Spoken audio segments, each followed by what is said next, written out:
Hello, everyone. This is Lindsay Early with another Onshape tech tip. Today, we will focus on a specific area of FeatureScript used to create custom tables. Custom tables are built in a Feature Studio just like custom features, but they are distinctly different. They are not added to the feature list at all and are only accessed through the Custom Tables tab on the right side of the interface. To create a new custom table, select the plus in an open document to add a Feature Studio.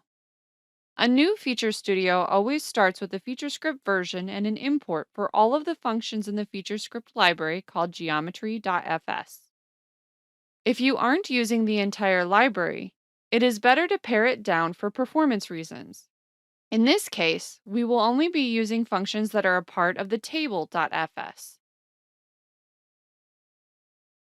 There isn't a hot button for adding a new custom table, but if you start to type define table, it will autocomplete. Give the custom table the name part info.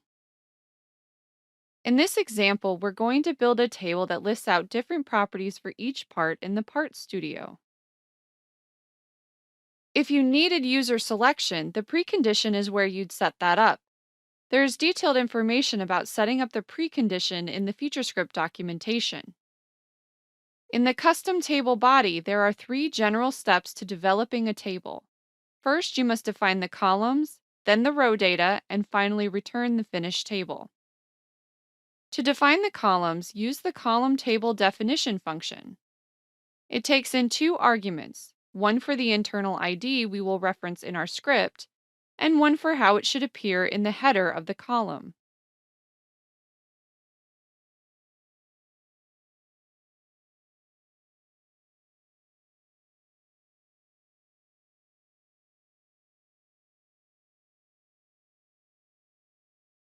To cycle through all of the parts, use a for loop with the queue all modifiable solid bodies query.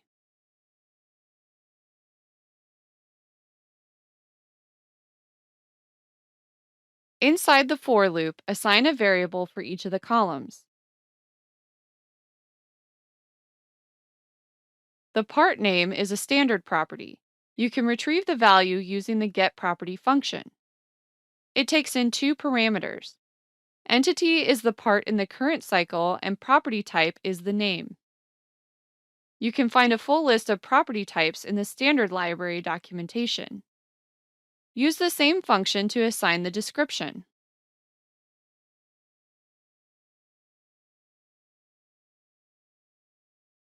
Use the function evVolume to find the value for volume. It just takes in 1 parameter for the part in the current cycle. Vendor is similar to name and description, but it's a custom property.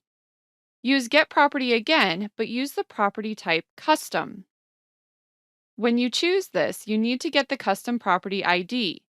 You can find it in the Properties dialog in the company settings. Append all the values for the current cycle to the rows array. It should look like a map, which is a key value pair. We are just matching up the variables we have defined in the for loop with the IDs we defined in the table column definition. End the entire script with a return value for the finished table. Use the table function that takes in 3 arguments: the table name, column data, and row data. In a Part Studio, go to the Custom Table tab on the right and select the new table. This is a simple example, but you could use this to report information on selected data by using a precondition, or even report information from a custom feature. Thanks for watching. Stay tuned for more tech tips every week.